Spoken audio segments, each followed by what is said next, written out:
Ce débat de merde a créé les goal assists. Que vous le vouliez ou non, les goal assists, ça n'existait pas avant le débat Messi CR7. Hier, j'ai créé un peu la polémique quand j'ai dit que les passes décisives, elles ont été maxées et surestimées et ils ont été fait passer par l'égal des buts depuis ce débat-là pour arranger Messi. Mais ce que la plupart des gens n'ont pas compris, c'est que je défends pas CR7 en fait. Pour moi, Messi c'est le GOAT. C'est juste la vérité. Vu que les pros CR7, j'ai bien donné l'argument comme quoi CR7 il avait plus de buts pour défendre leur GOAT entre guillemets.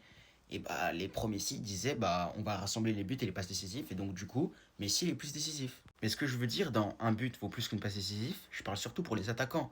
En fait, le nombre de passes décisives, ça définit pas à quel point t'es bon dans le jeu. Lionel Messi, évidemment, c'est le meilleur joueur de l'histoire dans le jeu. Mais par exemple, un joueur comme De Bruyne, quand vous regardez les passes qu'il fait, et quand vous regardez celle de Thierry Henry, qui est un excellent passeur et qui est un excellent joueur, l'un des meilleurs de l'histoire, j'entends. Vous pouvez pas me dire qu'ils mettent les mêmes passes décisives. Pourtant, les deux se partagent le record de passes décisives en une saison en première ligue. Ça veut pas dire que dans le jeu, en termes de passes, ils sont égaux. Ça n'a rien à voir. Les passes décisives, c'est une stat qui est très ingrate. Tu peux faire des passes de fou, comme Lamine Yamal fait, mais où Ferran va tout rater. Tu peux faire des petites passes comme ça, comme Busquets a fait, vous la connaissez toutes, celle-là en demi-finale de Ligue des Champions en 2011 contre le Real Madrid, où il a juste poussé la balle. J'en ai une en tête aussi de Camavinga contre Naples, où il fait la passe à Bellingham au milieu du terrain et Bellingham il va marquer.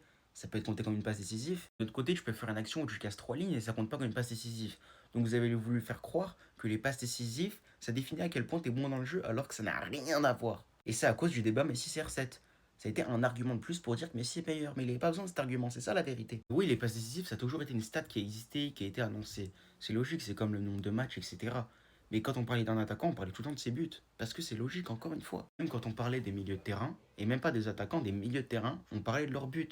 Parce que c'est ça qui est marquant, c'est les buts, ce n'est pas les passes décisives. Donc un but n'est absolument pas égal à une passe décisive, encore moins pour un attaquant. À la limite, pour un milieu, vas-y Balek, mais pas pour un attaquant. Un but vaut plus et fâchez-vous comme vous voulez. Et je dis même pas ça pour défendre CR7. Oui, je préfère CR7, mais pour moi, le GOAT, et je l'ai toujours dit, et je m'en suis jamais caché, parce que j'y arrive pas à m'en cacher, c'est Lionel Messi, tout simplement. Je me suis jamais caché, le GOAT, c'est Lionel Messi pour moi, c'est tout.